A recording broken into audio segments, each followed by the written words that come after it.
Hello and welcome to another Royal Reviewer transmission. Today is April the 20th and I have a few royal stories to dissect and go through. But before we start, I would like to say it's sunny today. I'm actually really enjoying having some sunshine outside because we've had lots of April showers, which is typical April weather, but it's been worse this year. So it's nice to have some sunshine, but it is still cold in the wind. So I've got a nice long sleeve top on underneath this jacket where I am wearing the replica Canadian maple leaf brooch, which I really love the design. I'm wearing the tech crescent tiara atop of my head. And I am still in my religious era, so I'm going to try and be most congenial today. Now, ring today, I am wearing a replica of the Duchess of Sussex's engagement ring, but this is the original version before a certain somebody decided to change it and rework it. I shall not say who this Californian person is. But anyway, this is the original version, the version that Harry designed himself for his beloved. So this is the version that Harry wanted Meghan to have and enjoy and love and respect and cherish. But instead, a certain Californian who owns some chickens, reworked it. I think it's a Botswanian diamond with two diamonds either side of it that belonged to Diana, Princess of Wales. And I've always believed that perhaps they came from a pair of diamond stud earrings, but we will not know that. Anyway, let's just get into a few stories. So, the first story of the day. The first story of the day is someone who I feel really sorry for, to be quite honest. And I do think that she's been a victim of what I'm calling the coronation cull. And this is, of course, I'm talking about the news that Lady Pamela Hicks, India Hicks, her daughter, has revealed on Instagram that she indeed has not had an invitation to King Charles's coronation.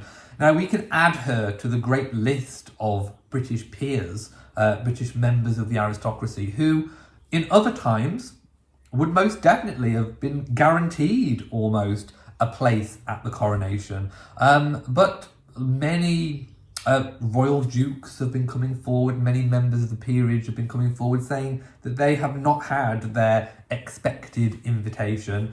And we now have confirmation that those closest to King Charles who are not receiving an invitation are actually getting phone calls from the palace to apologise and explain why they aren't. So I've got this rather sad story in front of me. I'll read the headline and talk through bits and bobs, and then we'll go to India Hicks's Instagram post and we'll read exactly what she said. So the headline says, one of the Queen's two surviving bridesmaids, can you believe that there are only two left, is not invited to King Charles's coronation. Now, of course, Lady Pamela Hicks is the daughter of the former Duke of Edinburgh's Philip's uncle, Lord Louis Mountbatten, who got assassinated. So she is the daughter. She's 94 years old, and she, rather historically has witnessed two coronations. She's attended two coronations. So if she had have gone to King Charles's coronation, it would have been her third coronation. That is absolutely incredible for these times where we've had such a long reign of the late Queen Elizabeth. So she saw George VI get crowned and, of course, Queen Elizabeth. Now, the real reason why all of this has happened is because the guest list has been pared back so much. Going back to the coronation of the late Queen, they managed to fit 8,000 people into Westminster Abbey. Now, Westminster Abbey, if you're not familiar with its kind of layout and geography, I will pop something on the screen to help show you. But it is kind of subdivided up into sections. So There are only a certain amount of seats that would actually be able to visibly see the throne. Most of the guests, if you can remember William and Catherine walking down the aisle, well, Catherine walking down the aisle on their wedding day, there's like a screen separating the two halves, and if you're sat behind the screen, you will not be able to see hardly anything. So visibility is really only prominent for the people that are sat towards the front, towards where the actual throne will be laid out. So to actually be there, you would get an incredible sense of atmosphere. The atmosphere would be incredible. You would hear everything. At the late Queen's coronation, there wouldn't have been any big screens, and there still won't be, I don't think, big screens within Westminster Abbey. I would be very surprised if there were. So you kind of have a limited view unless you are one of those lucky people at the front, which would traditionally have been members of the aristocracy, the peers, the choir, etc., etc.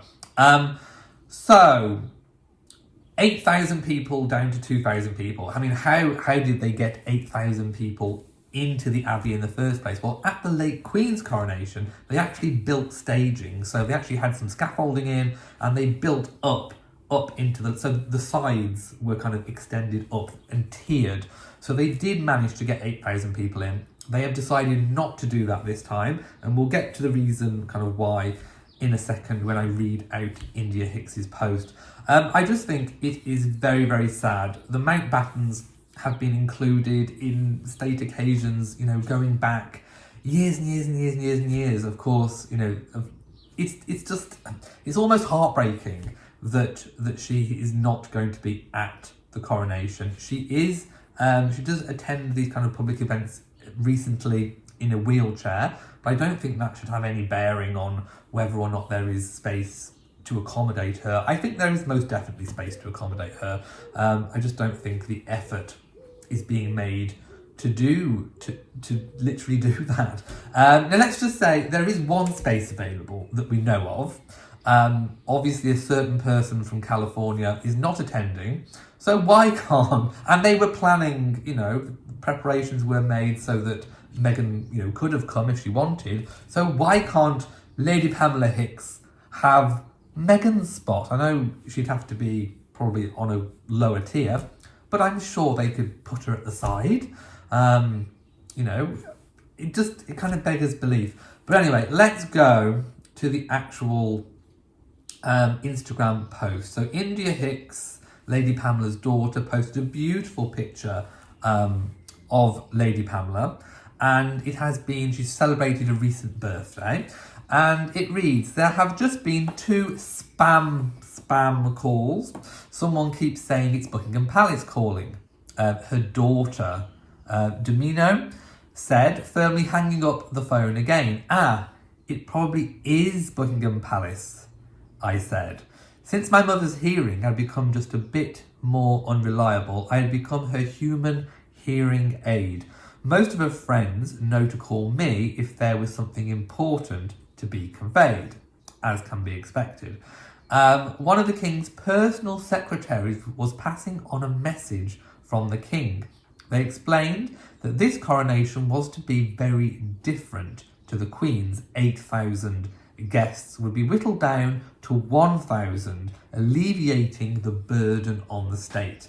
So there we go. That's the reason King Charles is paring it down to reduce the costs. I think everything has been planned to be cost effective. This is a coronation for the modern era, and in the modern era, we are going through in the United Kingdom a cost of living crisis. People, literally are choosing between eating and heating their homes. Fortunately, we're getting to the better weather now. So having a coronation is ostentatious in itself, in its natural state anyway. So to par it back, it's almost like I don't know, like covering up a diamond with a blade of grass or something. I don't know, or just putting some dirt on it. It's still a diamond. So it's still going to be a coronation. It's still an ostentatious pompous type occasion that we all love. And let's not forget, the late Queen's coronation was coming after a time of austerity when Britain was still really recovering from the Second World War, and the First World War, really. So Britain, could Britain back then afford a really ostentatious coronation? Probably not, but we did. And everyone seemed to enjoy it. That was the thing. It lifted people's spirits. It lifted the mood. And it injected, attention and things into our economy that was still recovering from those hard and difficult times. And I expect this coronation to be no different. I think people are still... My prediction was true and correct. I saw a poll the other day showing that people were quite indifferent towards the coronation. And that is exactly 100% what I expected from the great British public. Complete indifference until about 2 weeks or a week to go, and then everything will be coronation crazy. We'll all be mad for it. We'll all be loving it. We'll be enjoying the time off if you're lucky enough to get some time off for the coronation. And we'll all just really thoroughly enjoy it. It will bring people together. It will be a unifying force, a unifying factor, and we'll all just get on with it. And all the cost will be forgotten and paid for at a later date.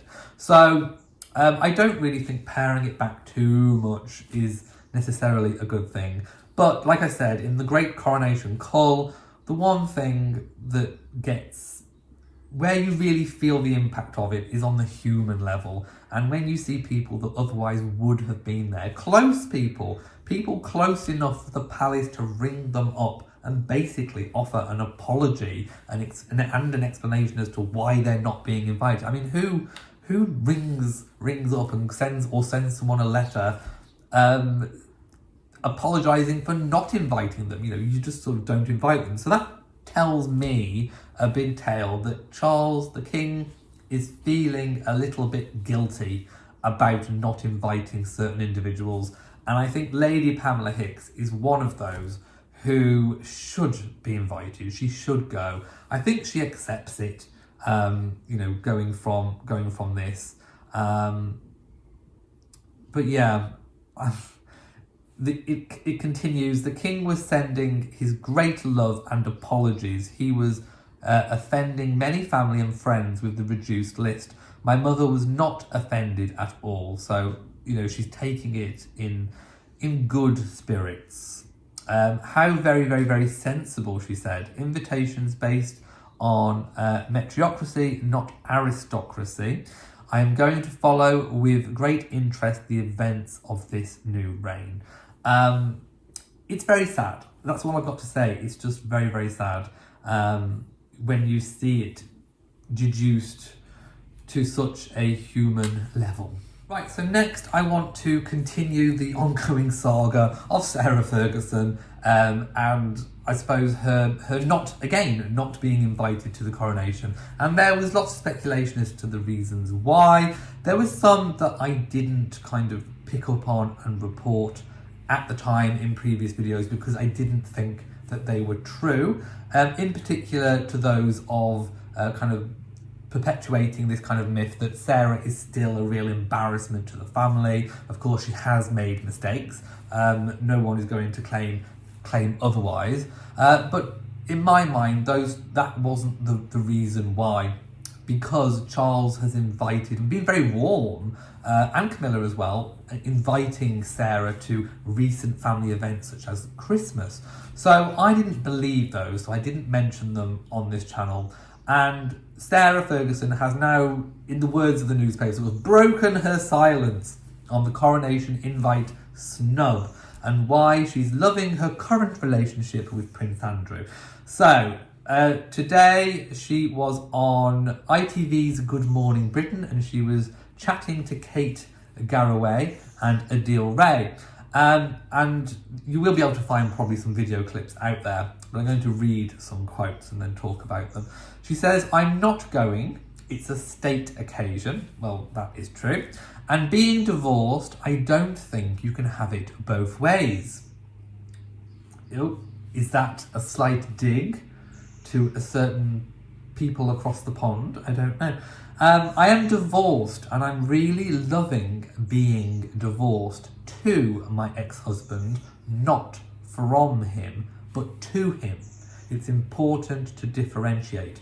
She added that just because she's not there on the state occasion, she can still be there in private. That's a lovely feeling to be part of it. It really is. And as I said, you can't have it both ways. You mustn't sit on the fence. You're either in or out. Don't muck around.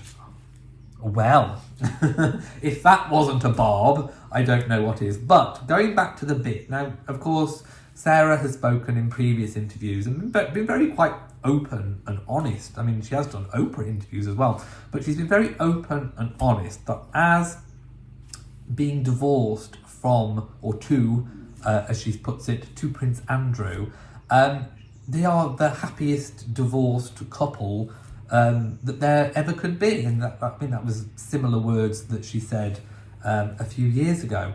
And from that point on, I mean, they lived together. They've lived together for such a long time. I know they've had their moments apart, but they're definitely a couple. I mean, I'm going to go out all on a limb and say that I think they are most definitely a couple. And the one thing that Sarah and Andrew have most definitely done right is raise two beautiful, amazing daughters who have never put a foot wrong.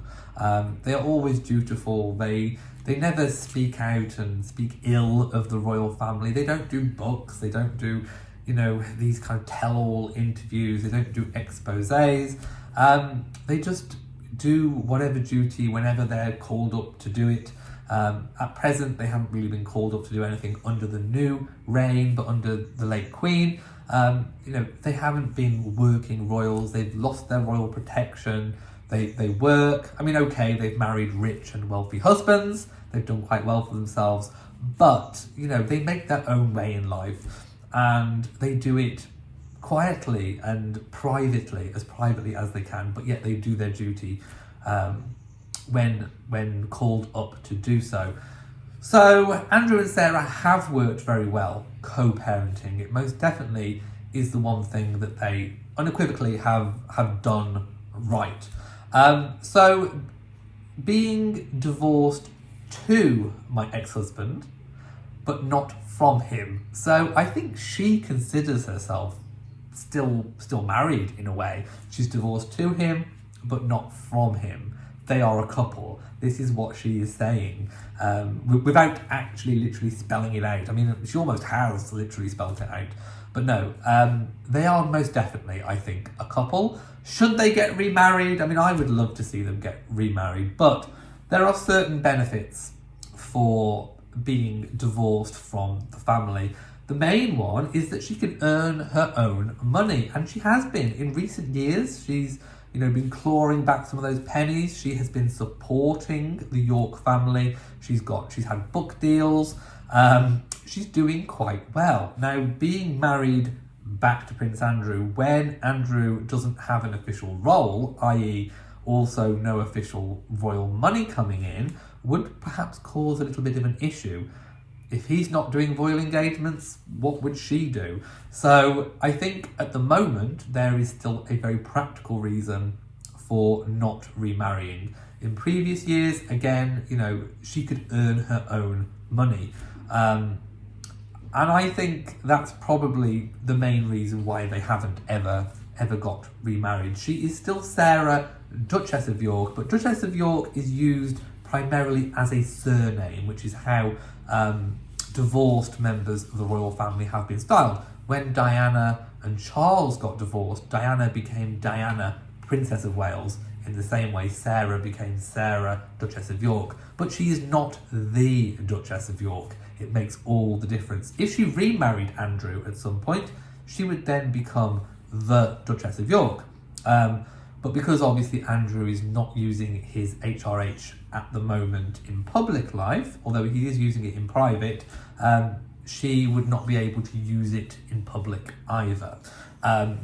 Very kind of in a similar way to how Harry and Meghan are not using their HRH. They still have it, but they're not choosing to use it, and it is not in abeyance at the moment. Harry and Meghan's children, Archie and Lilibet, their HRHs are in abeyance until they choose either to take them up or not, as the case may be.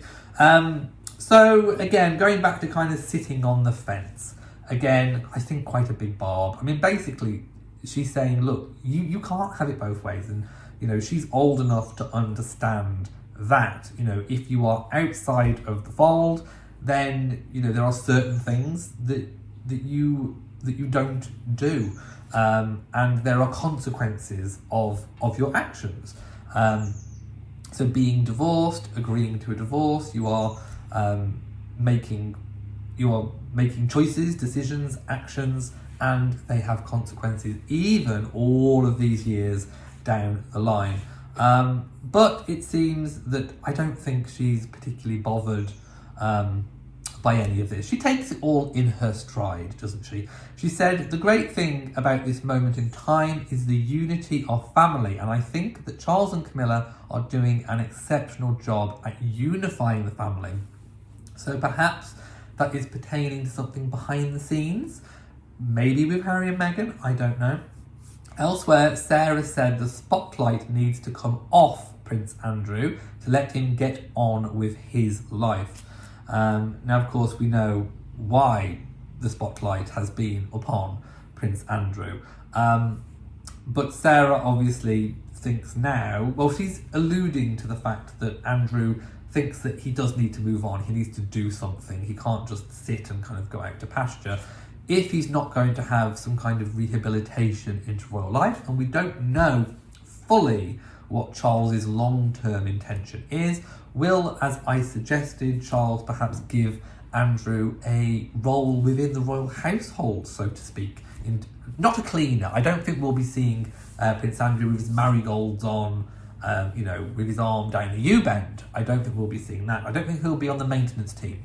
I'm thinking more along the lines of maybe looking after the royal parks, for example, overseeing the management of them, which is something that he could do that would kind of keep Andrew in the fold, keep him close to Charles, but also keep him busy and give him a purpose. And I think that would help. Also, Andrew trying to do some charity work off his own back wouldn't go amiss, would it? Okay, so my final big story of the day before I open my package is about William and Catherine. They have been out on a joint engagement. I love these joint engagements because you really get to see the interactions between the royals, the different royals on joint engagements. It doesn't have to be couples. You know, I've always loved seeing the interactions between the late Queen and, for example, when Meghan went out on the engagement or Catherine. So I love these kind of, double joint engagements. Today they were out in Birmingham and they went to an Indian restaurant. We will talk about what Catherine is wearing. It's Karen Millen, £229. It's a gorgeous dress, and I like the fact that it's got a full sleeve. I do like full sleeve dresses with kind of those nice pleats. I love the colour, matchy shoes. I'm loving it. I'm trying to see what jewellery she's wearing. But she does look incredible. Her hair, I do love her Duchess weave. If only I could have a Duchess weave installed. In fact, I think I might. Maybe for Christmas. Maybe for Christmas I'll save up and get some weave vouchers from somewhere, and I'll have a nice Duchess weave installed. I think I'd look rather good, actually. So they were out, and William, I think, was taking an order over the phone. I think they also got involved in some making and creating as well. So I think they had a really, really good time. I just love looking at the interactions. Lots of happy, smiling faces. Catherine looked incredibly elegant and gorgeous. I'm not seeing any more information. Apparently the dress has been reduced to just under £184. Wow. I think I'll get 3 pairs, one in every colour. With the Cézanne earrings she wore last at Christmas, and Gianvito Rossi heels. I think I'm going to have to get some of those as well. Maybe I should do a fashion ensemble we'll see. But no, I just thought I'd mention that engagement. Right, now look, I am so excited because I want to open this package. This is something that I've ordered for a long time, and because I've ordered a few of them, it's taken a moment to come, but I've just opened the box. I've not looked inside. Now this is from Kelly & Co. on Etsy. I was looking on Etsy for something very specific and I found it. So Kelly & Co. I will leave Kelly & Co. linked in the description box. So if you want to look and receive whatever is in this box, then you will be able to. There's a little thank you sticker, which I really appreciate. So what I'm going to do is, now it's got these little polystyrene things. So there's a few things. Wow. So there are, can you tell what they are? There's one in pink. There is one in red. Can you tell what they are? And there is one in yellow, but I haven't undone them yet. And there's something else. What on earth is this? It's a free gift. She says thank you. Thank you very much, Kelly. Should we open the free gift first? Let's do the free gift. Because this is something that I don't know what it is. So I am really... so there's a beautiful Kelly & Co. Box. Let's have a look. What is it?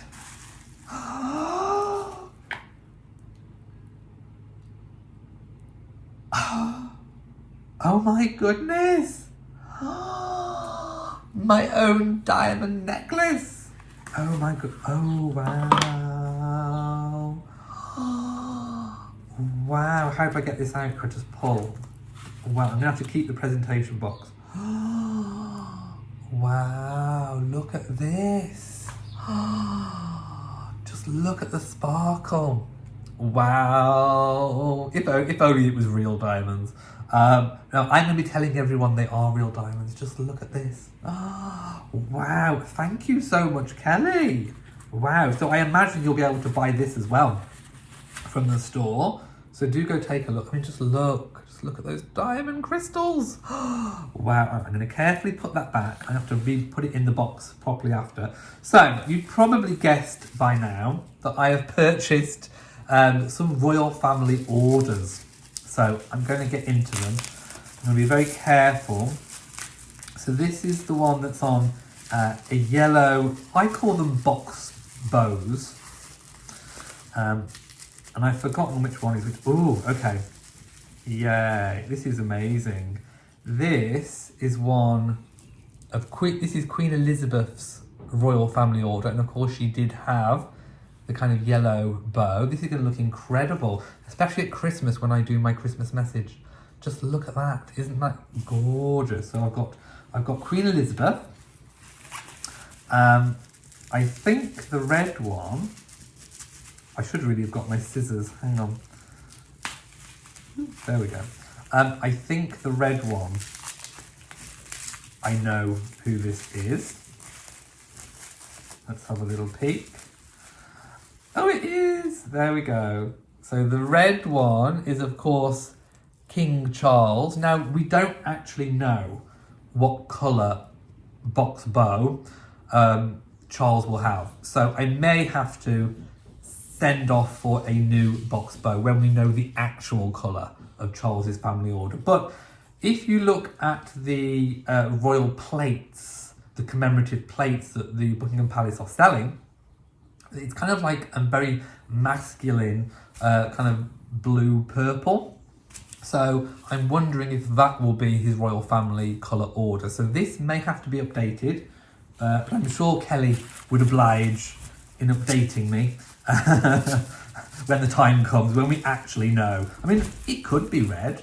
Right, I'm all fingers and thumbs. Right, let's see if I can just... They are packaged well. So the suspense is killing me. So I wanted a trilogy. There we go. I've got it. Okay. Can you tell who it is? It's the late Queen's father. It's King George VI. And he did have a kind of more pinky coloured bow. So, aren't they absolutely gorgeous? I cannot wait to wear these in my videos and add them to my extensive royal collection. Thank you so much. Everything is linked. And that concludes today's video. Thank you for watching. If you have enjoyed this video, please give it a big old thumbs up. Don't forget to share on social media. It's very important. And of course, do hit that notification bell so that you know whenever I upload a new video. So from me in Shropshire, mwah to you all and goodbye.